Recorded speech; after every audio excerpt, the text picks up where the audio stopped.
Hi, I'm Candace Cordelia, and you're watching the BEN Network. Thank you for tuning in to our Part 2 edition of our Global Faces of MTV report. But with the cost of college tuition on a fast upward climb, and the total national value of student loan debt clocking in at $1.2 trillion, the question, is a college education really worth it, might come to many minds. According to a Madame Noir report, the school did state in 2014 that this change was set to occur, with 200 of its staff members slated to lose their jobs, along with the 84 already released. She's the first Samoan congresswoman, the first Hindu congresswoman, one of the only women in Congress who has served in battle, and at 34, one of the very few millennials in Congress. This weekend, the 2015 Cannes Film Festival will come to a close. But beyond the exclusive yacht parties and red carpet fashion, there was one panel discussion that was a definitive highlight for both participants and attendees. For companies such as Google, diversity in the workplace not only makes perfect sense, but will also help to encourage better ideas for our society at large. New York Nick Carmelo Anthony, who spent part of his childhood in Baltimore, also hit those same streets. Anthony joined protesters in a peaceful march for Gray, a 25-year-old who died after injuries sustained in the back of a Baltimore police van.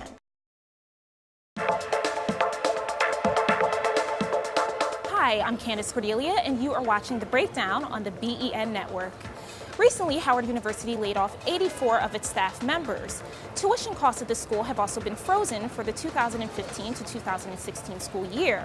According to a Madame Noir report, the school did state in 2014 that this change was set to occur, with 200 of its staff members slated to lose their jobs, along with the 84 already released. There is a silver lining, however, within this whole debacle. Howard University Hospital was not affected during the stage of cutbacks. Yet, as listed on the BEN website, 25 management and supervisory hospital employee jobs were terminated earlier this year in January, with 8 certified nurse anesthetists laid off in February of this year as well. So what gives? How can a prestigious university like Howard be in such a financial mess? In an article published by the Washington Informer late last month, renowned poet and literary activist E. Ethelbert Miller also lost his job at Howard University, causing an uproar among students, faculty, and fellow colleagues alike. The former African American Resource Center director states to the Washington Informer that he was aware that the university has been struggling, and even though he's not angry at his dismissal, he is most certainly offended at the severance offer after giving 40 years to the university community. The Washington Business Journal lists that Howard University produced $13 million in profit in 2014, but that the university hospital alone lost $58 million in the same year. Let's hope that Howard can get back on track financially so that both students and professors will be able to inform and inspire each other and the world at large. For more on this story, you can check out our website at www.bennetwork.com. And as always, we welcome your comments and suggestions. You can send them through to suggestions@bennetwork.com. I'm Candace Cordelia, and thank you for watching the BEN Network.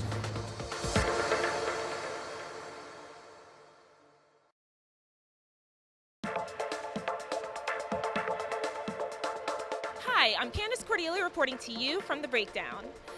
This weekend, the 2015 Cannes Film Festival will come to a close.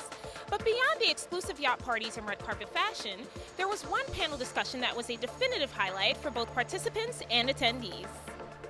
The Women in Motion panel, hosted by Variety magazine and the UN Women's He for She campaign, comprised of accomplished females from the film industry, such as Mexican-American actress, producer, and director Salma Hayek, Indian actress Aishwarya Rai Bachchan, American actress and musician Parker Posey, producers of one of this year's Cannes Film Festival breakout movies, Carol, Elizabeth Carlson, and Christine Vachon, Undersecretary General UN Woman Elizabeth Nyamnyaro, and Variety's co-editor-in-chief Claudia Eller.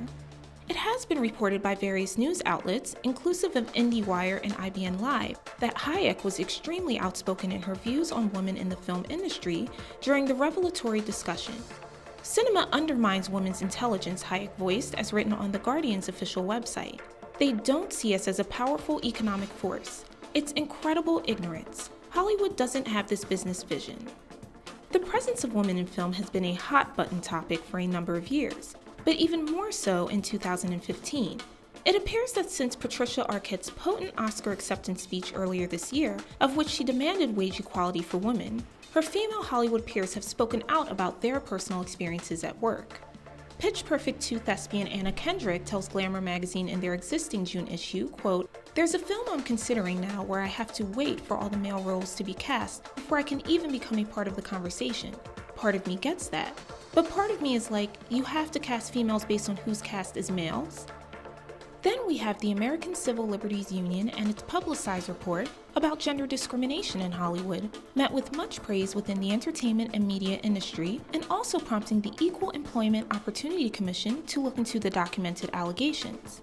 Actress Geena Davis was so disturbed by the lack of female characters in children's entertainment that she founded the Geena Davis Institute on Gender and Media.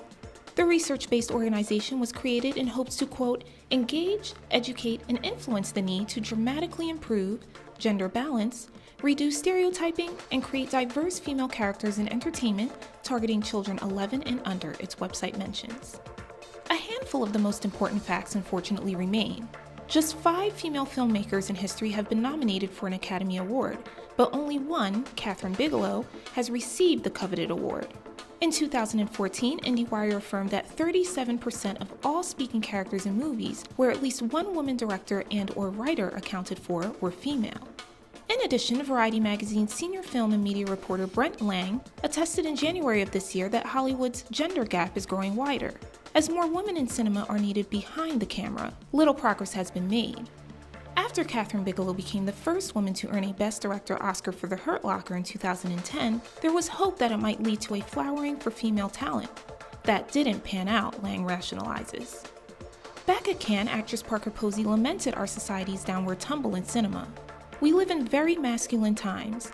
Movies are turning into games. It's about the image, not nuance, Posey stated.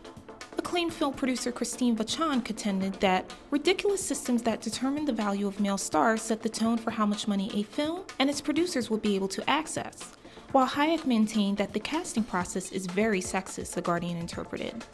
A strict dress code at this year's Cannes Film Festival, wherein a no-flat shoe policy has been implemented, is a small example of the larger issue in the global film business, where women are concerned. A woman is denied entry to a film premiere for wearing flat shoes, or she will be presented with gender discrimination on her path to becoming the next Mira Nair or Agnes Varda. Either way, a woman should possess the right to develop her career in the film industry or elsewhere, wearing flats or 6-inch heels. The choice in the end is hers alone. Thank you for watching this segment on Women at the 2015 Cannes Film Festival. If you have any comments or suggestions, please send them over to suggestions@bennetwork.com. Once again, I'm Candace Cordelia reporting to you on The Breakdown, and thank you for watching The Ben Network, where jobs come first.